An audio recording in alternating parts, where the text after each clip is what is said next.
بسم اللہ الرحمن الرحیم النکاح من سنتی فمن رغب عن سنتی فلیس منی۔ پیغمبر اکرم صلی اللہ علیہ وآلہ وسلم ارشاد فرماتے ہیں کہ نکاح کرنا میری سنتوں میں سے ایک سنت ہے، پس جس نے بھی میری سنت سے منہ موڑا وہ مجھ سے نہیں ہے۔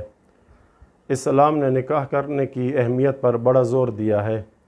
اسلام نکاح کرنے والے کو احترام اور عزت کی نگاہ سے دیکھتا ہے، کیونکہ اسی نکاح کی وجہ سے انسان زنا جیسے گناہ کبیرہ سے اور برے عمل سے اپنے دامن کو بچا لیتا ہے۔ مرد عورت پر اس وقت تک ایک دوسرے پر حرام ہوتے ہیں جب تک شرعی طور پر نکاح کا صیغہ نہ پڑھ لیں۔ نکاح سے پہلے عورت کو ہاتھ لگانا یا مس کرنا حرام تھا۔ جیسے ہی نکاح ہوا، انکحتو اور قبلتو کا صیغہ جاری ہوا، عورت کو مس کرنا مرد کے لیے جائز اور حلال ہو جائے گا۔ اللہ تعالیٰ نے اس حلال میں ایک مٹھاس رکھی ہے، ایک برکت رکھی ہے، اور یہ فطرت کے عین مطابق ہے۔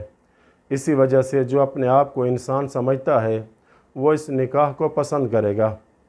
جیسا کہ کتاب وسائل الشیعہ نکاح کے چیپٹر میں یہ حدیث موجود ہے کہ جس میں پیغمبر اکرم ارشاد فرماتے ہیں کہ اسلام میں عقد و ازدواج سے بہتر کوئی عبادت خداوند عالم کو زیادہ پسندیدہ نہیں ہے۔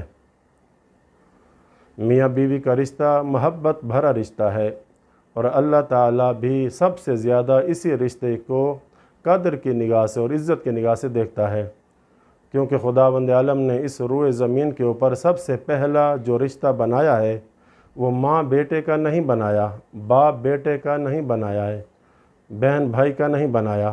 اگر بنایا ہے کوئی رشتہ تو سب سے پہلا میاں اور بیوی کا رشتہ بنایا ہے، زوج اور زوجہ کا بنایا ہے، اور دونوں میں فزیکلی فرق بھی رکھا ہے۔ عورت کو مرد کے تابع بنایا ہے تاکہ مرد کی فرما برداری کرے۔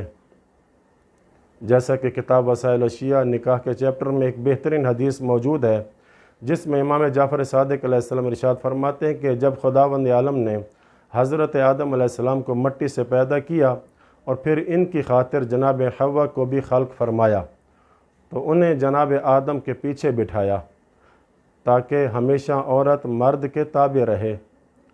جناب آدم نے بارگاہ ربوبیت میں عرض کی، پروردگار، یہ حسین و جمیل مخلوق کون ہے جس کا قرب اور جس کی طرف نگاہ کرنا مجھے اچھا لگتا ہے؟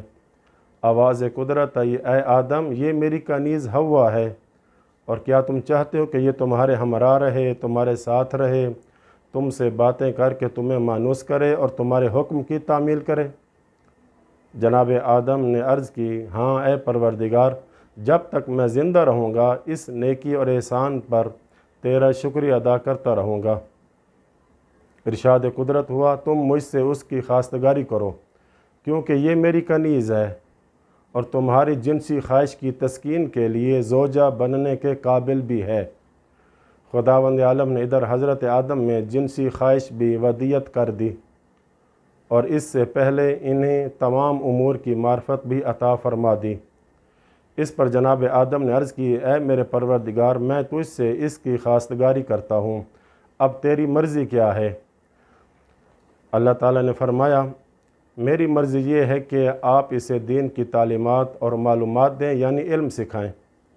جناب آدم نے عرض کی، پروردگار، اگر تو میرے لیے اسے پسند فرمائے تو میں ضرور ایسا کروں گا۔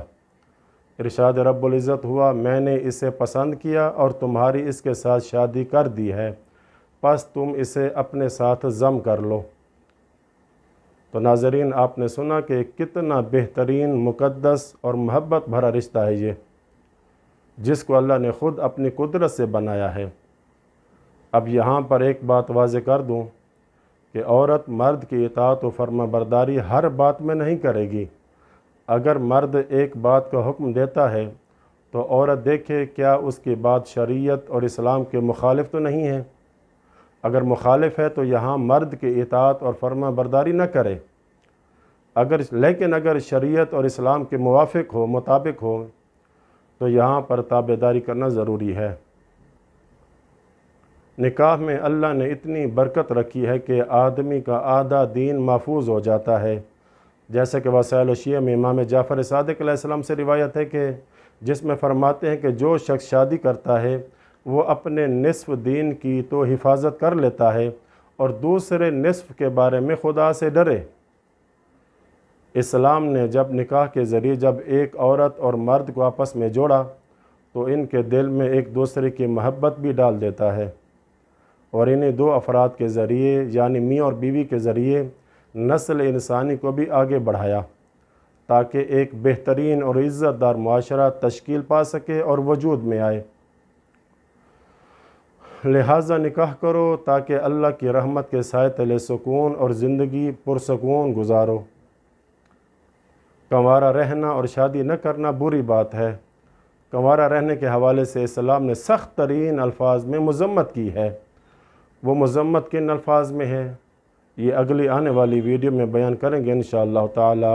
وصلی اللہ علی محمد و اہل بیت۔